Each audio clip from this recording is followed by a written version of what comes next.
ஒரு முயல் கால் அடிபட்டு நடக்க முடியாம நின்னுட்டு இருக்கும் பொழுது அப்ப அந்த பக்கமா வந்த ஒரு நரி கிட்ட, நரியே, எனக்கு கால் அடிபட்டதால என்னால சுத்தமா நடக்க முடியல, தயவு செஞ்சு என்னை எங்க வீடு வரைக்கும் கொஞ்சம் சுமந்து கொண்டு போறியா அப்படின்னு உதவி கேக்குது. இத கேட்ட அந்த நரியும், எனக்கெல்லாம் நிறைய வேலை இருக்குப்பா, என்னாலலாம் பண்ண முடியாது அப்படின்னு சொல்லிட்டு போகுது. அடுத்ததா அந்த பக்கம் வந்த ஒரு புலி கிட்ட அந்த முயலும் இதே மாதிரி உதவின்னு போய் கேக்குது. அதுக்கு அந்த புலியும், நானே செம கடுப்புல இருக்கேன், ஒழுங்கு மரியாதையா போயிடு அப்படின்னு சொல்லிட்டு போகுது. இதே மாதிரியே அந்த பக்கம் வந்த ஒரு கரடி கிட்டையும் அந்த முயல் உதவின்னு போய் கேக்குது. அதுக்கு அந்த கரடியும், எனக்கு என்ன, உன்னை தூக்கிக்கிட்டு போறதுதான் வேலை பாரு அப்படின்னு கோபமா சொல்லிட்டு போயிடுது. இதனால ரொம்ப சோகமான அந்த முயலும் உதவி கேட்டு தனக்கு யாரும் உதவி செய்யலன்னு நினைச்சு, இதுக்கப்புறம் யாரு வந்து என்கிட்ட உதவி கேட்டாலும் கண்டிப்பா நானும் அவங்களுக்கு உதவி செய்ய மாட்டேன் அப்படின்னு வெறுப்புணர்ச்சியோட ரொம்ப சோகமா யோசிச்சுக்கிட்டு நின்னுட்டு இருக்கு. அப்ப அந்த பக்கமா ஒரு பன்றியும் வருது. இத பார்த்த அந்த மனசு வெறுத்து போன அந்த முயலும் அந்த பன்றி கிட்ட போயிட்டு, எனக்கு காலில் அடிபட்டதால என்னால நடக்க முடியல, தயவு செஞ்சு கெஞ்சி கேட்கிறேன், என்னை எங்க வீடு வரைக்கும் என்னை சுமந்து கொண்டு போய் விடுறியா அப்படின்னு பாவமா கேக்குது. அந்த பன்றியும் கண் கலங்கி போய், சரி வா, நான் உனக்கு உதவி செய்யறேன்னு சொல்லி அந்த முயலை சுமந்து கொண்டு போகுது. அப்ப அந்த முயல் அந்த பன்றி கிட்ட சொல்லுது, இதுக்கு முன்னாடி நான் நிறைய பேர்கிட்ட உதவி கேட்டேன், ஆனா யாருமே எனக்கு உதவி செய்ய முடியாதுன்னு சொல்லிட்டாங்க, நீயும் எனக்கு உதவி செய்ய மாட்டேன்னு நினைச்சுதான் நான் கேட்டேன், ஆனா நீ உதவி செய்வன்னு நான் கொஞ்சம் கூட நினைச்சு பார்க்கல அப்படின்னு சொல்லுது.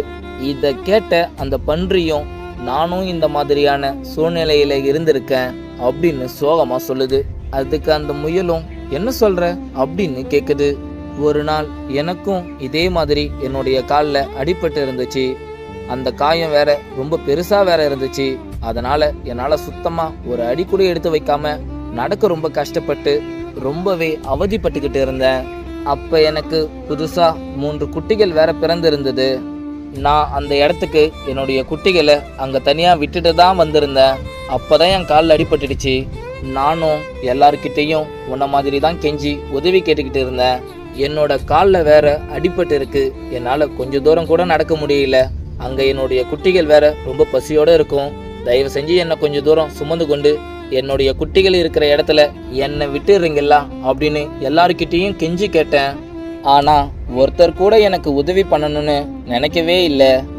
இதுக்கப்புறம் உதவி கேட்கறதுல பிரயோஜனமே இல்லைன்னு சொல்லி ரத்தம் ஊத்திக்கிட்டு இருந்த அந்த காலோட அந்த வலியை தாங்கிக்கிட்டு கொஞ்சம் கொஞ்சமா நடந்து போனேன். நான் அந்த ரத்தம் ஊத்தின காலோட நடக்க முடியாம நடந்து போய் கடைசியில என்னுடைய குட்டிகள் இருக்கிற இடத்த அடையறதுக்கு எனக்கு 2 நாள் ஆயிடுச்சு. சரி, எல்லா குட்டிகளும் எப்படி இருக்குன்னு போய் பார்த்தா அங்க என்னுடைய எல்லா குட்டிகளும் பசியில இறந்து போய் கிடக்குதுங்க அப்படின்னு கண்ணீர் விட்டு அழுதுகிட்டே சொல்லுது. இத கேட்ட அந்த முயலும் கண்ணீர் விட்டு அந்த பன்றியை பார்த்து, நான் உதவின்னு கேட்டப்ப மற்றவங்க உதவி பண்ணாதப்ப இதுக்கப்புறம் என்கிட்ட யாரு வந்து உதவி கேட்டாலும் அவங்களுக்கு உதவியே செய்யக்கூடாதுன்ற எனக்குள்ள ஒரு வெறுப்புணர்ச்சி தான் வந்துச்சு. நீ என்னடானா மற்றவங்க உனக்கு உதவி செய்யாததால நீ உன்னுடைய குட்டிகளையே இறந்து போயிருக்க, இருந்தும் உனக்குள்ள அந்த வெறுப்புணர்ச்சி இல்லாம எப்படி மற்றவங்களுக்கு உதவி செய்யணும்னு நினைக்கிற அப்படின்னு கேக்குது. அதுக்கு அந்த பன்றியும், ஒருத்தன் தான் அனுபவிச்ச உண்மையான வலிய எப்பவுமே மற்றவங்களும் அந்த வலிய அனுபவிக்கணும்னு அவன் என்னைக்கும் நினைக்க மாட்டான். ஏன்னா அந்த வலியை அனுபவிச்சவனால மட்டும்தான் அந்த வலியோட ஆழம் என்னன்னு புரிஞ்சுக்க முடியும். நமக்கு மட்டும் யாரும் உதவி பண்ணல, நம்ம மட்டும் எதுக்கு மற்றவங்களுக்கு உதவி பண்ணணும் அப்படின்னு எல்லாருமே யோசிக்க ஆரம்பிச்சா கடைசியில இந்த உலகத்துல உதவித்தன்மைன்னு ஒண்ணு இல்லாமலே போயிடும். கடைசியில நம்ம எல்லாரும் ஒரு வெறுப்புணர்ச்சியோட தான் வாழ வேண்டிய சூழ்நிலை வந்துடும் அப்படின்னு சொல்லுது. நீ என்ன கூட்டிக்கிட்டு வந்து உதவி செஞ்சது மட்டும் இல்லாம என்னுடைய வாழ்க்கைக்கு தேவையான ஒரு முக்கியமான பாடத்தையும் கத்து தந்திருக்க, ரொம்ப நன்றி அப்படின்னு அந்த முயல் சொல்லுது.